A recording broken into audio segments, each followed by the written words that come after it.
Chers cryptopilotes, bonjour et bienvenue dans cette nouvelle vidéo du lundi où nous analysons la courbe du Bitcoin et par son intermédiaire le sentiment de marché des crypto-monnaies. Alors cette semaine nous n'allons regarder que cette courbe du Bitcoin car c'est vraiment lui qui va décider de l'orientation du marché à court moyen terme, donc durant cette semaine et voire le mois de mai. Alors pour cela nous allons zoomer. On est toujours dans le grand canal haussier qui a débuté au niveau de la crise Covid, 20 mars, autour de mars 2020. Et nous sommes toujours dans ce petit canal haussier moyen terme. On n'a pas cassé encore le support par le bas. On est en train de le retester, comme on l'a testé déjà une et deux fois. C'est la troisième fois ici.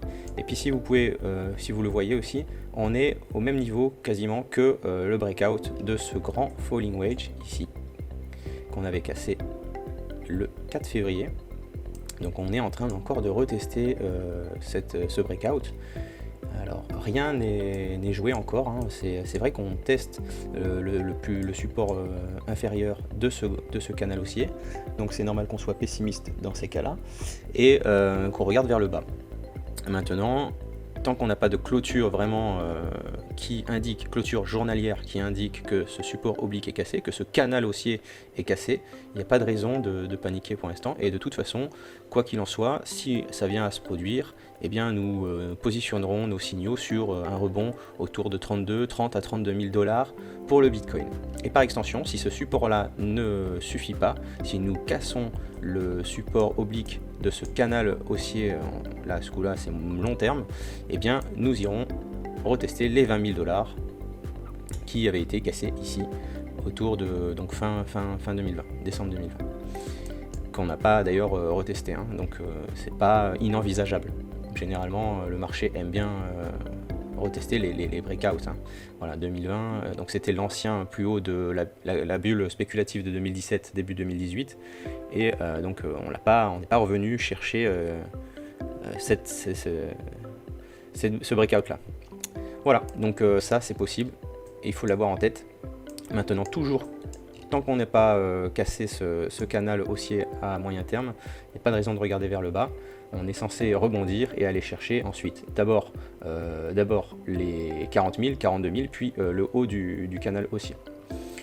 D'ailleurs le MACD, quand on le regarde ici, donc on est dans un resserrement des moyennes mobiles, et donc le MACD tend à aller vers le vert.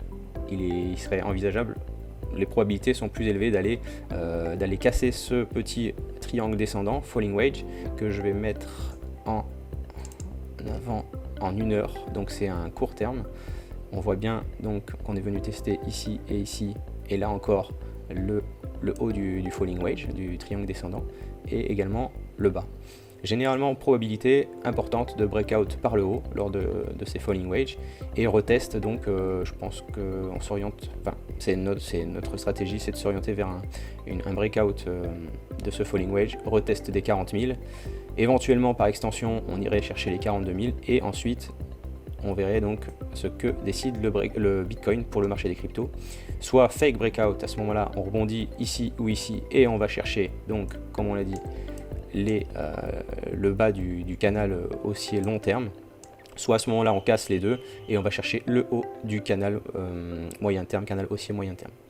Et là donc c'est assez normal que dans ces périodes là on soit plutôt pessimiste, et dans ces périodes où on va chercher le haut du canal haussier qu'on soit optimiste.